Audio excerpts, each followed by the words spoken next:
JDS ಪಕ್ಷದ ನಿಷ್ಠಾವಂತ ಕಾರ್ಯಕರ್ತರುಗಳಿಗೆ ಹಾಗೂ ಏನು ಎಚ್ ಡಿ ಕುಮಾರಣ್ಣವರ ಕಾರ್ಮಿಕ ರತ್ನ ಪ್ರಶಸ್ತಿ ಪ್ರದಾನ ಸಮಾರಂಭಕ್ಕೆ ಆಗಮಿಸಿರುವ ಎಲ್ಲ ನನ್ನ ಆತ್ಮೀಯರಿಗೆ ಧನ್ಯವಾದಗಳು.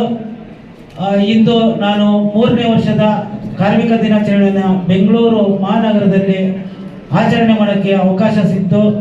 ಅದಕ್ಕೆ ನಮ್ಮ ಬೆಂಗಳೂರು ಮಹಾನಗರದ ಅಧ್ಯಕ್ಷರಾದ ರಮೇಶ್ ಗೌಡರಿಗೆ ತುಂಬ ಹೃದಯದ ಧನ್ಯವಾದಗಳನ್ನು ಹೇಳ್ತೀನಿ. ಮತ್ತೆ ವಿಶೇಷವಾಗಿ ನಾನು ಪ್ರಥಮವಾಗಿ ಬೆಂಗಳೂರು ಮಹಾನಗರದ ಅಧ್ಯಕ್ಷನಾದಾಗ ನನ್ನ ಕನಸು ಇವತ್ತಿಗೆ ನನಸಾಗಿದೆ. ಏನಂದ್ರೆ ಪ್ರಥಮವಾಗಿ ಜಯಪ್ರಕಾಶ್ ನಾರಾಯಣರವರ ಹೆಸರಿನಲ್ಲಿ ಕಾರ್ಮಿಕರ ಪ್ರಶಸ್ತಿಯನ್ನ ಹಲವು ಜನಕ್ಕೆ ಕೊಟ್ಟೆ. ಅದು ನನಗೆ ಸಾರ್ಥಕ ಅನಿಸ್ತು. ಮತ್ತೆ ಎರಡನೇದು ಅಪ್ಪಾಜಿ ಅಂದ್ರೆ ಎಚ್ ಡಿ ದೇವೇಗೌಡ ಅಪ್ಪಾಜಿ ಅವರ ಹೆಸರಿನಲ್ಲಿ ಒಂದು ಕಾರ್ಮಿಕರ ಪ್ರಶಸ್ತಿ ಕೊಡಬೇಕು ಅಂತ ಆಸೆ ಇತ್ತು. ಅದೂ ನೆರವೇರಿತು.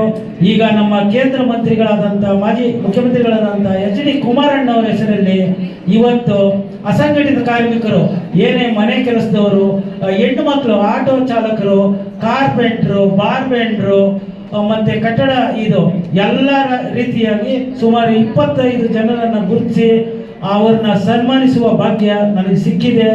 ಆದ್ದರಿಂದ ನಿಮ್ಮೆಲ್ಲರ ಸಹಕಾರ ಮುಂದೇನು ಇದೇ ರೀತಿ ಇರಲಿ.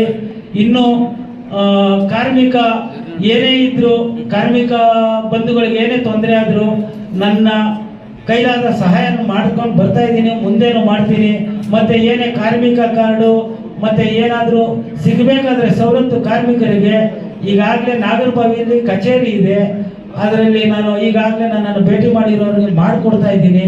ಮುಂದಿನ ದಿನಗಳಲ್ಲಿ ನಿಮ್ಮೆಲ್ಲ ಸಹಕಾರದಿಂದ ಹೆಚ್ಚಿನ ಶಕ್ತಿ ಸಿಗಲಿ ಅಂತ ನಿಮ್ಮೆಲ್ಲರಿಗೂ ವಿಶ್ವ ಕಾರ್ಮಿಕ ದಿನಾಚರಣೆಯ ಶುಭಾಶಯ ಹೇಳುತ್ತಾ ನನಗೆ ಮಾತಾಡೋದಕ್ಕೆ ಅವಕಾಶ ಮಾಡಿಕೊಟ್ಟಂತ ತಮ್ಮೆಲ್ಲರಿಗೂ ಧನ್ಯವಾದ.